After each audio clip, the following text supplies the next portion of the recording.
And congratulations to each and every one of our Daily Space Weather Show viewers. You've nearly survived another week. So far. Still got over 24 hours to go, though, until the first day of next week. Don't worry, in the meantime, we've got the freshest imagery of the sun. These are 24-hour videos in 304 angstroms from Solar Dynamics Observatory. Yeah, Solar Dynamics Observatory. Let's take a brief look at the continuum here. There are sunspots, and we'll get to things like sunspot number and so forth momentarily. Colorized magnetograms next. Looks like no major changes in sunspots since yesterday.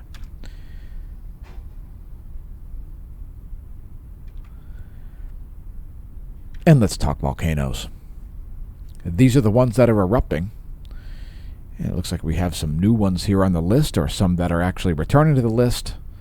I'll let it scroll. Feel free to comment amongst yourselves. There's at least one downgrade here. Luatolo.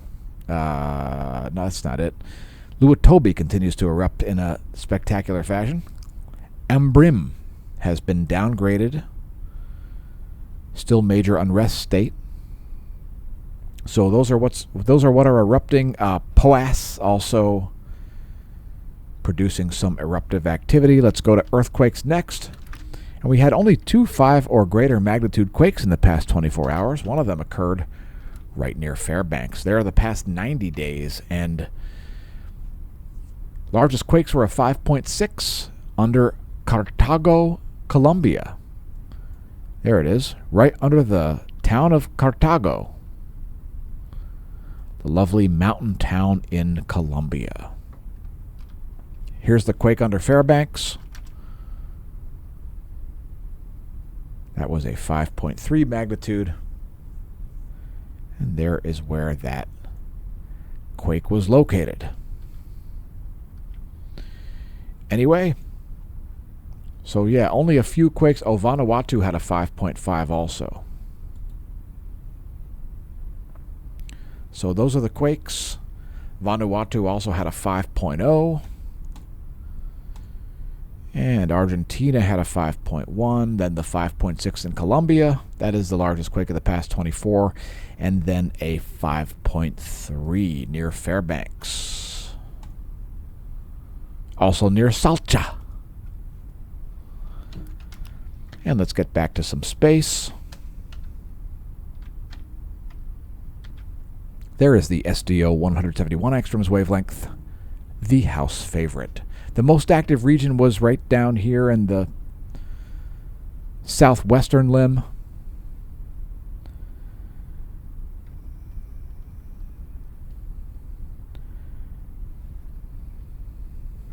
And let's go over some stellar stats. Stellar stats, the 10.7 centimeter radio flux. It's now down to 162, I think it is. 162 is the radio flux. That's what I'll say it is. There you go. 162, the black line. That's the 1-year graph of the radio flux. Red line is the sunspot number.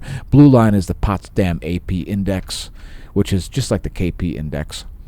157 is the current radio flux. 157, folks, for the F107. NOAA's not forecasting any geomagnetic storms. The coronal hole high-speed stream we talked about yesterday has been very weak, barely even registering as anything. And here are the last... Well, I'll leave it in this mode. There we go. There are the past 4 hours of Earth's magnetic moment from space. I'll bring that back.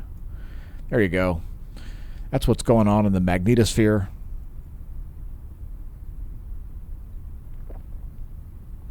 For the past 4 hours, it depicts magnetohydrodynamic pressure.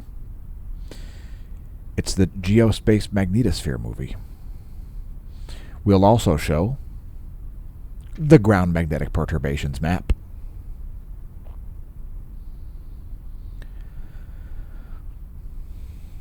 So this one, when we do have geomagnetic storm conditions, is great at showing you where the aurora are likely.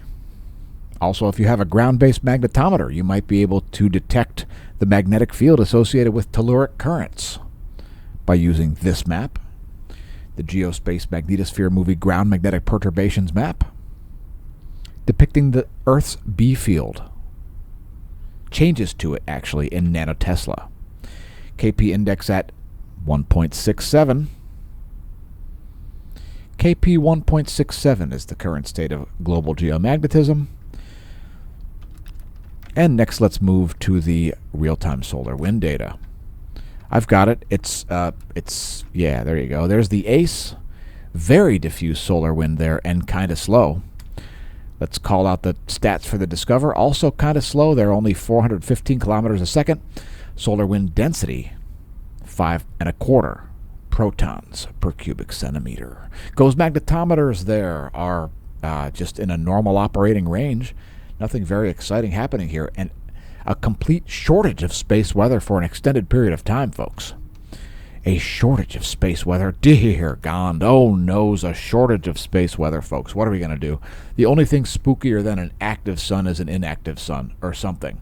Although it's not inactive, as there are like 140 plus sunspots on the Earth-facing portion.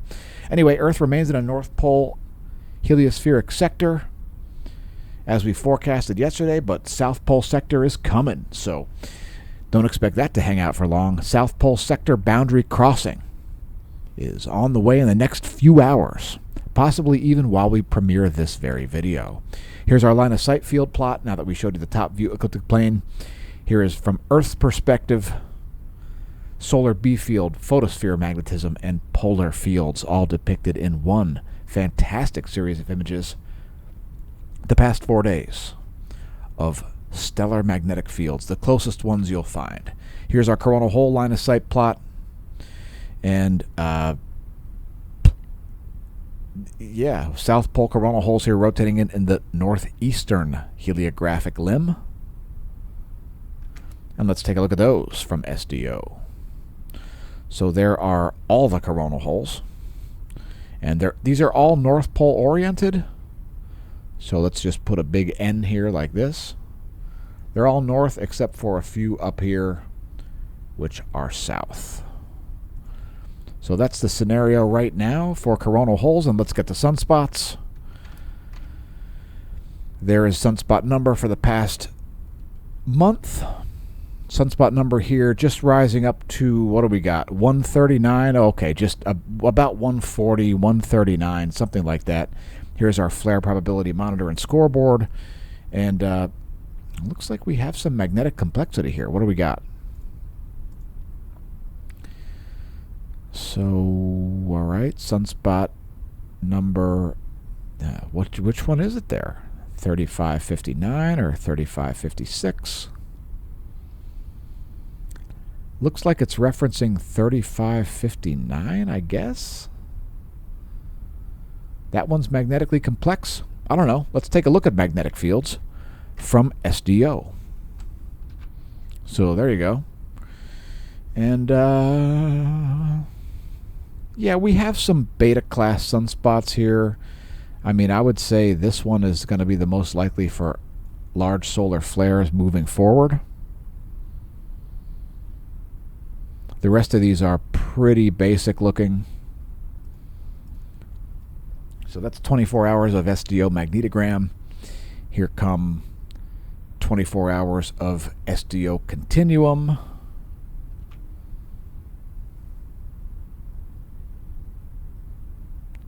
And would you say that is sunspot growth, decay, or about neutral? I think it's slight growth. Looks like a modest increase in sunspot number between now and tomorrow's daily space weather video if things continue on this same trend. Moving right along to the rest of our space weather stats, like energetic particles and flares. No energetic particles. Only minor flaring here. A long-duration C-class event was the most interesting. And here is that C-class event in close-up delight. So there's 94 angstroms. That's the past 24 hours. And toward the end of that video, you'll see that long-duration C-class solar flare event. This area will now expire as the most likely place for large solar flares and be replaced by the area I highlighted earlier in the northeastern limb. Here's the same period of time and the same zoom for 131 angstroms. The hottest wavelength that's covered by the SDO.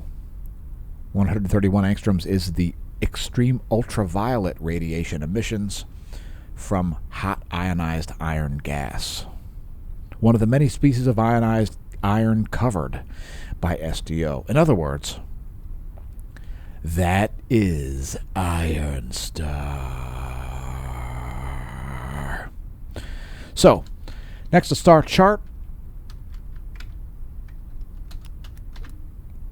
And that's what's going on overhead Lehigh Valley, PA. Let me press the Now button. Skyandtelescope.org is where you can create your own. We got the moon and Jupiter up there, high in the sky, near the apex of the ecliptic. Actually, both of them. Lower in the sky there in the west is Saturn. Next, our solar system forecast. That is where things are today. And that's where things will be in a week. It looks like a full moon is about a week away on the 26th. And let's get to our astronomy photo of the day. There you go. There's the astronomy photo of the day. It's Jupiter's red spot. Now, did you know that Jupiter's red spot is actually able to transit the planet in, at the poles, Jupiter rotates at only about 10 hours. So it's the fastest rotating planet in the solar system, despite also being the largest. In other words, it's a rowdy place. Jupiter. It's characterized by wild activity. And next, we've got to do our Ask a Particle Physicist segment. So without further ado, let's get to that.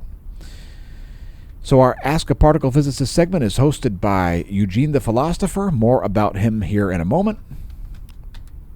So here it comes, our Ask a Particle Physicist segment for today, January 19th, 2020. Today's question is, how can there be a galaxy with no stars, but with the rotation and gas associated with a galaxy that has stars?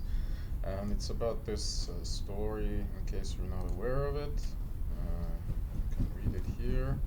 So they found apparently what is like a blob of gas of the size of the galaxy, but they don't see any stars in it. And here the colors show the rotation. So the blue is towards us, the red is away from us. So kind of looks like a, kind of like a spiral galaxy, but it's not a spiral galaxy apparently, because there are no stars, at least no visible stars. So the question is, why is that the case? But the interstellar gas is there.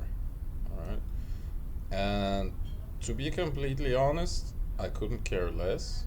Like, this thing is pretty far, 270 million light years away, which is very far. Alright, so it's not like, it's not anywhere nearby, which makes it very hard to study, and also not very relevant for our local environment.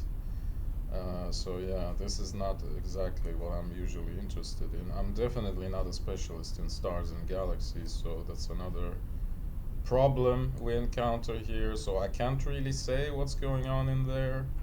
I'm not really sure the methods that we're using to study it in the first place are applicable. Like, there's very little ways of independently confirming or falsifying whatever we observe. Because this was observed with what, radio telescopes, I assume, right? Something like that. And we see the gas. Okay, it's fine. Like, we can say that there's some hydrogen.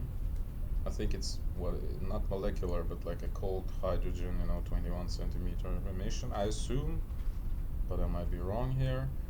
So an obvious option of what happens could be that the stars are there, we just don't see them because they're maybe are very small, or maybe they're, I don't know, obscured by something else. Because in this picture, I assume what we see here are the stars from our galaxy, which kind of, are right in the front of this faraway object. So maybe we don't see the stars just because they're too dim, or there's not a lot of them. I don't know. That's what they say here, actually. I think. Wait.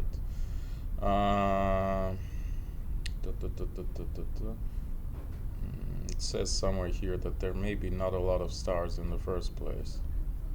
Like, it's an incredibly gas-rich galaxy, but it's not demonstrating star formations like we'd expect. I mean, what they expect doesn't really matter because most likely their models are completely wrong in the first place. Once more, I kind of referenced the Pierre-Marie Robitaille. I think it's still the latest video on Sky Scholar channel where he shows how gravitational collapse cannot possibly make a star form in the first place. So, yeah. Actually, maybe, Dan, you should have addressed this question to Robitaille. Maybe he would have some insight into what's going on with this object. But yeah, so maybe the stars are there, we just don't see them for some reason. Maybe the stars aren't there in the first place, right? I mean, you can obviously think about some crazy options that the stars are there, they're just not shining for some reason, like they're how do you say it, switched off almost, you know. But this is like serious conjecture land in this respect. So I don't really know. That's a short answer. Like, it could be anything. But the story is pretty interesting, yeah. They do note some pessimistic remarks here. Wait. Like, it could be really hard to study because it's pretty far and it's pretty dim. So I wouldn't expect a lot of like revelations from deeper study of this object, but then again, maybe there are many galaxies like this one. We just like never even thought that it's possible for such an object to exist. So that's another interesting option. And who knows, maybe in the next few years we'll discover like hundreds of them. That's another possibility. But I do agree that it's important to study something like that because it's so anomalous, and potentially it can I don't know, maybe like shed some light, no pun intended, onto how stars actually work, and for that matter, how galaxies work. So it's an interesting piece of news in this respect.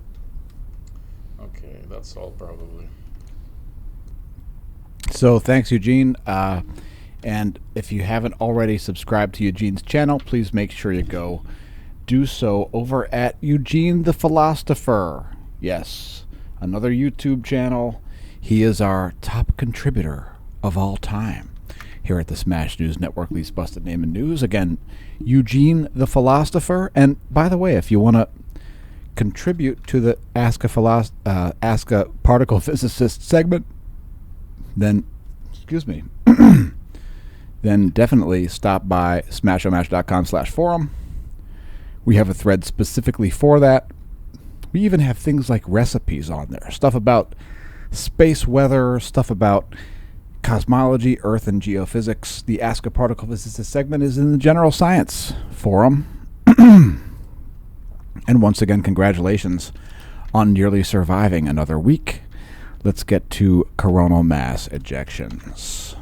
So here are CMEs from today, and it's very CME-y. Actually, it's not. It's pretty chill. Just one significant event there, and it is certainly not earthly directed. So here's a little closer view. Did it ever load? It never loaded. Well, the hell with it.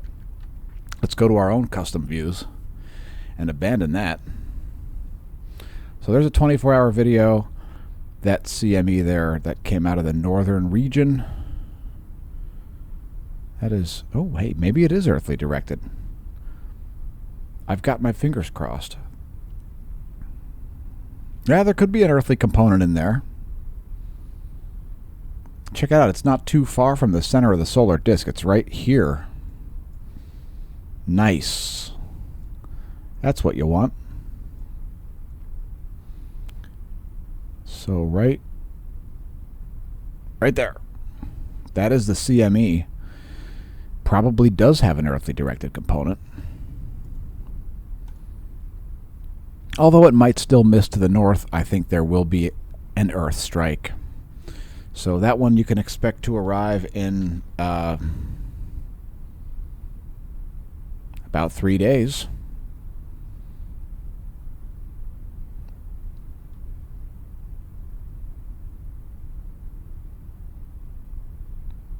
Something like midday on the 22nd. Early to midday on the 22nd. Yeah, CME on the way, folks. So, yeah, there it is. There's a great view of it. Right around this moment right here, you should see a CME popping off. You can see it reflected quite well in the LASCO C2 in red there. Not much of a halo there, so it could be very tightly directional, but keep in mind these things dissipate as they exit the solar corona. So anyway, here's a little closer view. You should get a better shot of that with the associated running difference imagery from 193 angstroms SDO, 193 SDO. And there's the full close-up. So right up here is where that event came from. And most of the filament appears to have remained intact. There's an even closer view. I think there's still quite a bit of filament material there. Anyway, let's take a look at some other filaments here. Here's one in the southeast. Just did a close-up zoom of that one there because it's a great example of the size of a filament with respect to the Earth scale. It may look small with respect to the sun, but it's, what, about 15 Earths in length or something like that. This filament back here would be even larger, as it is still quite a lot farther away. And here's some activity that was going on in the southwest.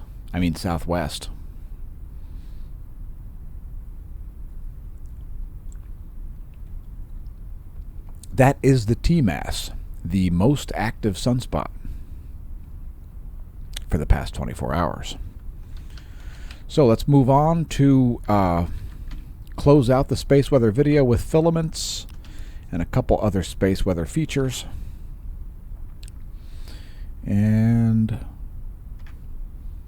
this filament right here, oh geez, I'm not so sure. What's up with that? I think part of that filament is still intact. So, but lots of filaments on the Earth-facing portion of the solar disk, folks. And several prominences there well behind the eastern limb. So let's bring up the latest. And, oh, what's happening? There we go. Is that better? That's better. So check it out. We've got, so this one here is already named. That's the Maria filament. So that's 1, 2, 3, 4, 5, 6, 7, 8. I'll say 9 coherent filaments. I mean, arguably this is 10 and 11. So, you know, about 10 significant filaments on the Earth's side of the disk there. Not half bad if you are hoping for space weather. So that's Cerro Tololo, Chile, by the way. The ground-based solar observatory there, which let's reanimate that.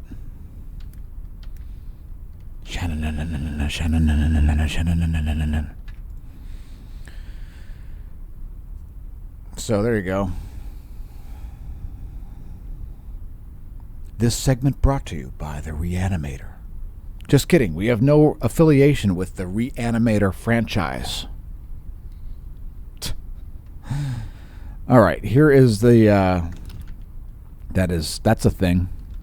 The GOES 16 SUVI.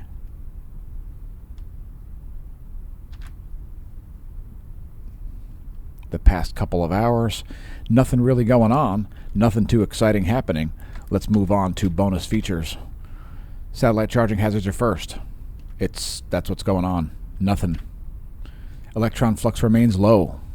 Did it go lower than NOAA's forecast? Let us know in the comments what you think. There is the 1-year chart, and here's the forecast. NOAA was right on. And I was wrong. I thought it would be down here. So that's a boring forecast. That was wrong. It leads to absolutely nothing that you could possibly really measure in any way, that tiny difference in electron flux. And let's move on and be as pedantic as humanly possible. Shall we? All right. That's settled. Continuing right along to show the ionosphere. And please leave a comment if you have a boner over the ionosphere. Hopefully you don't. That would be a massive failure because it doesn't look spooky in any way. I will try to find a way in tomorrow's video to be spooked of the ionosphere. Does that sound good? All right, cheers. So here's the anomalygram, and it's depicting the same thing I just showed, but it's anomaly in megahertz from a 30-day median. So it's literally the same ionogram, just differently depicted. However, to understand this one, you would have to know what the normal ionosphere looks like, or something. Or to understand the previous one, you'd have to know what the anomalous ionosphere looks like. This one shows high frequency anomaly in blue and low frequency anomaly in red. Tomorrow I will try to be spooked of this and the raw ionosphere imagery. I will find a way to be spooked of it, and I'll tell you that something is electric, and you'll be just mortified. Or you'll change your name to Mordecai. Next, the WAM, the whole atmosphere model, and that's what's going on in the ionosphere. That's what's going on basically from ground level up to about 12,500 miles of altitude in terms of free electrons. Now keep in mind the air by the ground is mostly neutral air. The air at 300 kilometers of altitude and beyond is mostly ionized air.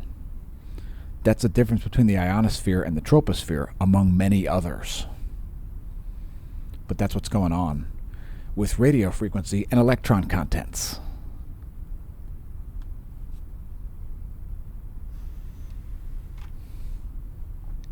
Next, the latest imagery, and it's not really all that exciting, but there are new sunspots to rise in the east, so that'll be something coming. Let's get to... Ooh, that was a preview there. Did you see that? Oh my God, dear God. Let's talk about sea surface temperatures, shall we? Shall we? Yes, we shall. So we're showing sea surface temperatures here and surface winds. No, that's a jet stream. There we go. Surface winds. That's what we want. That looks like surface winds. And there's sea surface temperature. So there's the Arctic ice extent. There is the Atlantic temperature, Pacific temperature,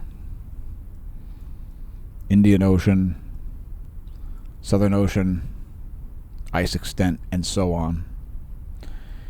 And before we get to regular weather stuff, well, let's do regular weather stuff. Now let's do cryosphere. Cryosphere, right? So let's check snow extent, volume, etc. And snow volume is very high. So snow mass balance there, very high. Right at the top of the 1 standard deviation above, what is that? 1 standard deviation?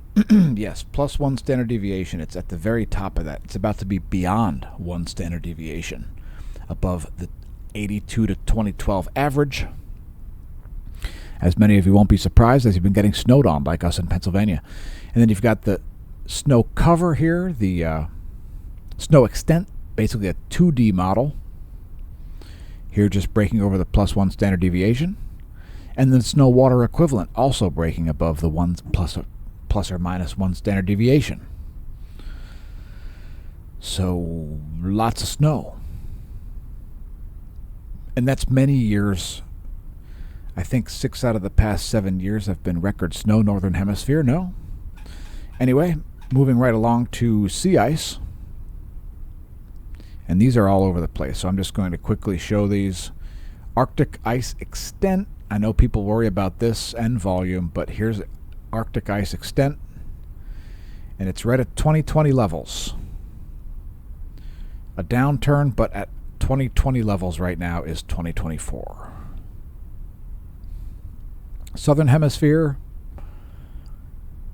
extent is still slightly higher than 2023, but at some of the lowest levels ever. Sea ice extent. Keep in mind, it does not calculate sea ice thickness. It's a two-dimensional map. So there's that. And then here's the Arctic ice volume, very low levels there. Very thin ice. And a lot of channels are on thin ice because they're talking nonsense about space weather and trying to tie it together to their other nonsense. Anyway, let's get to some how about, oh, what do we got? Some regular old everyday. Where am I? Oh my God. Okay. I didn't get stuck in the Andromeda galaxy. I thought I was in Andromeda there, folks. Oh my God. So here are the surface winds of the eastern world. Jet streams of the east.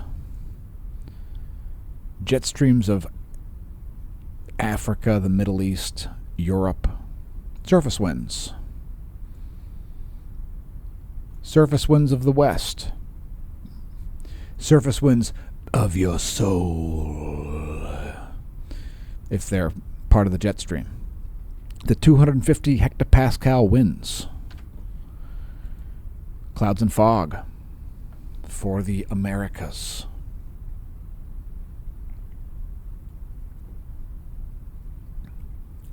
Next, a little close-up of the East Coast, since there's a low hanging out. It's making its way out. It's getting some distance.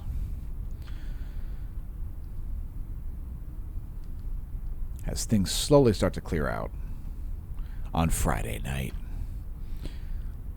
So there's that low. That's what's been bringing all that stuff. And here comes another cold blast making its way through the country. Some more Canadian air, folks. Canadian air. That's the pressure map. Mean sea level pressure. Very high around here. 3 degrees in Omaha. Dag! 1,038 hectopascals.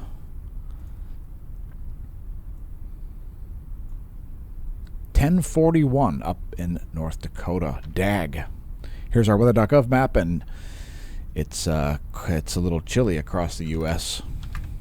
I think there may be people hiding behind a galactic current sheet throw blanket, which you can find in our Redbubble shop, link below this video in the description. Anyway, weather.gov map. There is the weather warning scenario from the National Weather Service. There are the warnings, the key, and here's the key. Get summarized weather reports promptly on our channel. Otherwise, your soul will get weather reports from the River Styx in person. So we got some ice coming to the central U.S. Beware of that. Some major ice storms there over huge portions, hundreds of square miles, to be coated with ice from Oklahoma up toward Illinois. And heavy precipitation to strike all of California, including San Diego. Some more snow coming for Smash Staff's mom. Anyway, here's the 72-hour... That was 72-hour GFS forecast, by the way. This 72-hour accumulated positive snow depth change in inches. It's about time to shovel. And here is our temperature anomaly forecast for the next 72. The GFS model.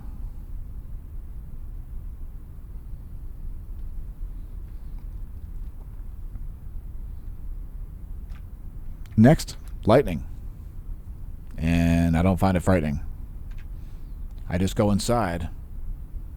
I don't need to hide. Here's the real-time lightning map, courtesy of lightningmaps.org. I sleep well at night because I don't have nonsense coming out of my face. Ah, the comfort of not having nonsense coming out of one's face. It knows no bounds. Do you sleep well at night, or do you have nonsense coming out of your face? Let us know in the comments what you think. Anyway, lightningmaps.org is not connecting, so I don't really care where the current lightning strikes are. So I'm just going to move on and close a mother out big time with U.S. Doppler radar. I guess we'll cover the full 50 state. There you go. Shout out to our viewers from Alaska and wherever else. Here's a lower 48. San Francisco getting some heavy rains. There is clouds and fog from the NASA GOES Interactive Weather Satellite Suite. And there is water vapor. When your Doppler radar is unclear, understand how the dry air and the moist air interact, and you'll be able to drop the facts on your friends as far as weather forecasts. Once again, U.S. Doppler radar, clouds and fog, and the water vapor. Anyway, cheers. See you next time. In the meantime, may that solar wind be at your back. I'm headed back to the bunker.